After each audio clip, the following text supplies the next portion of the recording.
अस्सलामुअलैकुम, मेरा नाम है शान और आज जिस फ़ोन का मैं अपनी वीडियो में रिव्यू करने वाला हूँ उसका नाम भी मेरे नाम से मिलता जुलता है। मजाक कर रहा हूँ। उसका नाम है मोटो Z4। कुछ लोग इसको मोटो Z4 भी बोलते हैं और कुछ लोग इसको मोटो Z4 भी बोलते हैं। तो यहाँ पर डिपेंड करता है आप इसको क्या नाम दो। मैं तो मोटो Z4 मोटो Z4 दोनों बोलूँगा।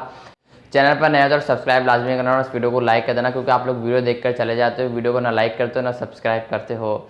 यार आज के टाइम पर ना, आज की डेट पर 2023 के अंदर इस स्मार्टफोन को बहुत ज़्यादा कंसिडर किया जा रहा है गेमिंग के लिए स्पेशली। और दुकानदार ये बोलते हैं अगर गेमिंग के लिए अगर आपको एक किट फ़ोन चाहिए, एक यूज्ड स्मार्टफोन चाहिए बजट सेगमेंट के अंदर 20 से 25 हज़ार की प्राइस रेंज में, क्योंकि ये आसानी से 20 से 25 हज़ार की प्राइस रेंज में इजीली अवेलेबल देखने को मिल जाएगा आपको आज के टाइम पर पाकिस्तानी मार्केट के अंदर। कराची में, लाहौर में, कराची में आपको सदर मार्केट आप विजिट कर सकते हो, वहाँ पर आपको उसको भरपूर स्टॉक देखने को मिल जाएगा। बहुत सारे लोग इसको कंसीडर करते हैं गेमिंग के लिए, कैमरास के लिए बहुत कम लोग इसको कंसीडर करते हैं। लाइक 50% आप इसको कैमरास के लिए कंसीडर कर सकते हो मेरे हिसाब से, जिस तरह मैं इसको टेस्ट किया है। बाकी ये स्मार्टफोन एक गेमिंग के लिए कंसीडर करना सही है, कैमरास के लिए कंसीडर करना, एक पावरफुल पैकेज के लिए कंसीडर करना सही है आज के टाइम पर, बिकॉज ये 2018-19 के आई थिंक लॉन्च हुआ था। काफ़ी साल हो चुके हैं इस स्मार्टफोन को लॉन्च हुए हुए। लोग इसको गेमिंग के लिए बाय कर तो लेते हैं, बट आगे क्या होता है वो उसकी बात नहीं खुलती, वही वो बात सामने नहीं आती है। और आज इस वीडियो में आपको वही बात बताऊंगा कि आपको उसको गेमिंग के लिए कंसिडर करना चाहिए स्पेशली, या फिर नहीं, या फिर आपको किसी और बजट स्मार्टफोन की तरफ जाना चाहिए। तो देखो इस वीडियो के अंत तक, लाइक शेयर सब्सक्राइब कर देना। शुरू करते हैं। सबसे पहले इस स्मार्टफोन की अगर मैं बिल्ड क्वालिटी की बात करूँ तो भाई एल्यूमिनियम का फ्रेम है मोटो Z4 के अंदर। मोटोरोला ने इसमें जो फ्रेम दिया है वो एल्यूमिनियम का है। नो डाउट काफ़ी प्रीमियम, काफ़ी नेक्स्ट लेवल डिज़ाइन देखने में लगता है। बीच में गुलाई शेप में कैमरास का बम देखने को मिलता है, जो कि एक देखने में एक यूनिक डिज़ाइन, एक यूनिक लुक प्रोवाइड कर रहा है, जो कि काफ़ी अच्छा डिज़ाइन है। अगर मैं बिल्ड क्वालिटी की बात करूं तो एक गिलास की बिल्ड क्वालिटी है। फ्रंट पर भी फ्रंट पर गिलास देखने को मिलता है, कॉर्निंग गोरिल्ला ग्लास 5 की प्रोडक्शन है। डिस्प्ले वाली साइड की बात करूं तो एक ओएलईडी पैनल है जो कि 6.4 इंचेस का है।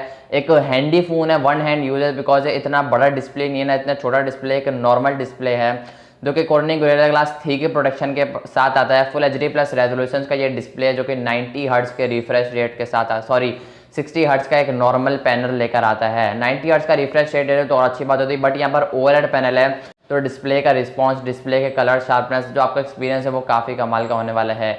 एक ही वेरिएंट इसमें आता है, 4 GB रैम, 128 GB की रोम, 128 GB की इंटरनल स्टोरेज, जो कि आज के लिहाज से एक कॉमन है। मतलब 4 128 4 64 ज़्यादा बिकते हैं, तो ठीक है 4 128 वाला आपको इस तरफ जाना चाहिए अगर आप 4 128 वाले वेरिएंट की तरफ जा रहे हो।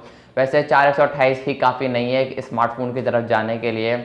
और कैमराज डिपेंड करते हैं, गेमिंग डिपेंड करती है, परफॉर्मेंस डिपेंड करती है और डिस्प्ले भी डिपेंड करता है। डिस्प्ले और बैक डिज़ाइन तो काफ़ी कमाल का है इसका। 20 से लेके 22 हज़ार के आसपास ये आपको आज के टाइम पर ऑफर हो रहा है, पीटी अप्रूव्ड। और नॉन पीटी यहाँ पर डिपेंड करता है, 15 हज़ार का मिल जाएगा, 10 हज़ार का मिल जाएगा, वो डिपेंड ऑन कंडीशन। और ये ना, ये रिफर्ब क्वालिटी में नहीं आते, ये ओरिजिनल यूज्ड हालत में आते हैं, बिकॉज ये बाहर से इम्पोर्ट होकर आते हैं। पाकिस्तान में बहुत से किट फ़ोन होते हैं ना रिफर्बिश्ड होते हैं, तो ये रिफर्बिश्ड इनके जो चांसेस हैं वो काफ़ी कम होते हैं। अब इसकी क्या वजह है वो तो एक अलग बात हो जाएगी, अगर मैंने वो बता दी तो वीडियो बहुत ज़्यादा लंबी हो जाएगी।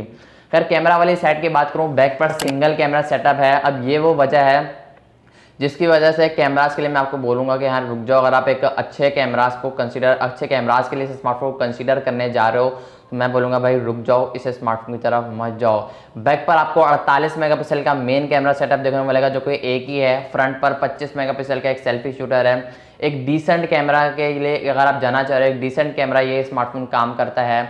ऑप्टिमाइज काफ़ी अच्छे तरीके से हुआ है, जिसकी वजह से जो प्रोसेसिंग के बाद आफ्टर प्रोसेसिंग जो फोटोज़ निकल कर आती हैं आप इसको एडिट भी कर सकते हो। तो मतलब हाँ ठीक ठाक काम कर लेता है कैमरास के लिए। 50-60% मेरे हिसाब से आप इसको आज के टाइम पर कंसिडर कर सकते हो। 100 में से 60% 50%, जैसे 60% ज़्यादा ही बोल दिया, 50-50 आप कर लो। 50% आप इसको आज के टाइम पर कैमरास के लिए, कैमरा वाले सेक्शन के लिए इसको कंसीडर कर सकते हो। लेकिन एक बात याद रखना, अगर आप ऐसा सोच रहे हो iPhone 7 Plus 8 Plus iPhone X जैसे मैं स्मार्टफोन से फ़ोटोग्राफी कर लेता हूँ, तो भाई आप लोग गलत सोच रहे हो। इस स्मार्टफोन से आप एक नॉर्मल, एक डिसेंट, एक अच्छी फोटोग्राफी कर सकते हो। अब मैं ये नहीं बोल रहा हूँ कि बहुत ही बेकार कैमराज है। 4K में आप मैक्सिमम वीडियो को शूट कर सकते हो। अब ऑप्टिकल इमेज स्टेबलाइजेशन का ऑप्शन है या फिर नहीं है मुझे याद तो नहीं, मैं आपको यहाँ पर मेंशन कर दूंगा कि है या फिर नहीं है।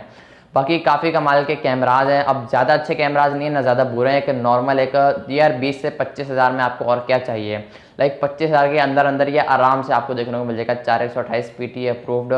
और अगर आप इसको कंपेयर करो ना बॉक्स पैक फ़ोन से, तो ये मुझे एक अच्छा फ़ोन लगा कंपैरेटिवली प्राइस सेगमेंट के। अगर कंपेयर करूँ मैं इसके प्राइस सेगमेंट के हिसाब से तो बेहतर परफॉर्मेंस निकाल कर देता है। परफॉर्मेंस वाली साइड की अगर मैं बात करूँ तो स्नैपड्रैगन 675 ये स्मार्टफोन लेकर आ रहा है। मोटो ने इस स्मार्टफोन में स्नैपड्रैगन 675 जो कि एक पावरफुल प्रोसेसर है, अपने बजट के अंदर एक अच्छा प्रोसेसर है, काफ़ी कैपेबल प्रोसेसर है। पबजी में 40 FPS जारो कनेक्टिविटी हार्डवेयर बेस लेकर आता है ये स्नैपड्रैगन का 675। पबजी में नो डाउट काफ़ी कोई फ्रेम ड्रॉप देखने को नहीं मिला मुझे, कोई जिटर लैग, फायर कनेक्टिविटी काफ़ी अच्छी है। और ये स्नैपड्रैगन का जो 675 है ना, वो काफ़ी अच्छी तरीके से ऑप्टिमाइज हुआ है, जो कि पबजी खेलने में आपको जो एक्सपीरियंस है वो एक काफ़ी अच्छे तरीके से काफ़ी नेक्स्ट लेवल हो जाता है।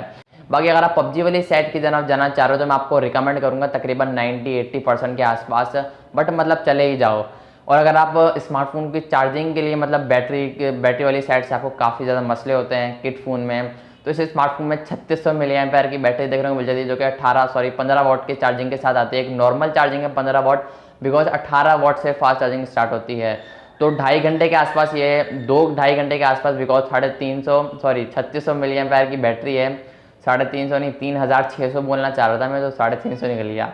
3600 mAh की बैटरी जो कि आज के लिहाज से थोड़ी बहुत कम है, बट ये पौना दिन आराम से निकाल लेगी। लाइक सुबह अगर आप इसको 9 बजे 8 बजे चार्ज करते हो तो आपको उसको मगरिब के आसपास चार्ज करना पड़ेगा, 7 बजे 6 बजे ऐसे। ये आपके यूज़ पर डिपेंड करेगा, अगर जितना ज़्यादा आप यूज़ करोगे पबजी के लिए अगर आप लेना चाह रहे हो तो मेरे हिसाब से ये स्क्रीन ऑन टाइम आपको 4 घंटे के आसपास ही देखने को मिलेगा, इसके ऊपर देखने को नहीं मिलेगा। और नॉर्मल में ये आपको 6-7 घंटे के आसपास निकालेगा, पबजी में 3-3.5-4 घंटे के आसपास। बाकी स्मूथ हाई ग्राफिक्स पर आप 40 FPS पर खेल सकते हो, हार्डवेयर बेस्ड जैरो है। बाकी फुल मज़े हैं पबजी के लिए, अगर आप जाना चाह रहे हो तो स्मार्टफोन को मैं कंसिडर करूँगा। और बैटरी जो बैकअप है वो काफ़ी अच्छे तरीके से आपको, अगर आप नॉर्मल यूज़ करते हो तो 1 दिन का ये आराम से निकल जाएगा। अगर आप पबजी के लिए खेलना चाह रहे हो तो 2 बार 3 बार चार्ज, ये डिपेंड करता है आप कितनी पबजी खेलते हो, कितना हैवी यूज़ करते हो या फिर कितना नॉर्मल यूज़ करते हो। अगर यूज़ ही नहीं करोगे तो फिर सारा साल पड़ा रहेगा चार्ज हुआ।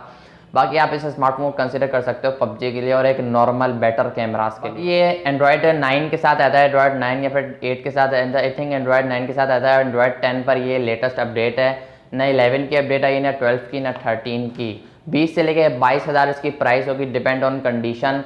रिफर क्वालिटी में ये नहीं आते, मैं आपको पहले ही बता रहा हूँ, बहुत कम चांसेस हैं ये चेंज हुआ, वो पैनल चेंज हुआ, बैटरी चेंज हुई है, बिकॉज ये बाहर से इम्पोर्ट होकर आते हैं।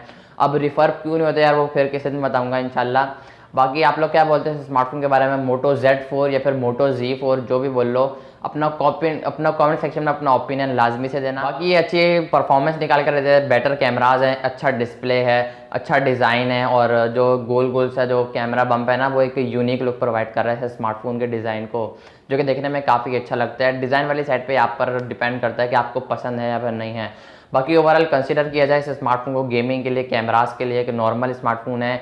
20 से लेके 22,000 में मैं कहता हूँ इससे अच्छा स्मार्टफोन आपको और कहीं देखने को नहीं मिलेगा, बिकॉज करंट मार्केट सिचुएशन की अगर बात करूँ ना, 4128 वाले वेरिएंट ही आपको 70,000 80,000 वेरिएंट बॉक्स वैक्स फ़ोन के आपको रिकमेंड हो रहा है। 464 वाले की प्राइस ही 60,000 है, ये फिर 4128 20 से 22,000 में 350, फिर 350 बोला हूँ 3600 mAh की बैटरी है, जो कि एक अच्छा बैकअप आपको प्रोवाइड करेगी, बिकॉज ऑप्टिमाइज काफ़ी अच्छी तरीके से हुआ है स्मार्टफोन, जिसकी वजह ओवरऑल स्मार्टफोन की जो परफॉर्मेंस है, मल्टीटास्किंग है, वो काफ़ी बेहतर निकल कर आएगी अपने प्राइस सेगमेंट के अंदर।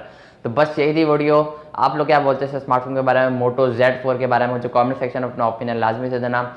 और अगर वीडियो पसंद आई, अभी तक देख रहे हो तो यार लाइक लाजमी कर देना, चैनल पर सब्सक्राइब कर देना अगर नए आए हो, और कमेंट सेक्शन में लाजमी आपको इस बार कमेंट करना है। आप लोग कमेंट नहीं करते हो, कमेंट करे बगैर ही चले जाते हो। मैं मिलता हूँ आपसे वीडियो में, तब तक के लिए अल्लाह हाफिज़।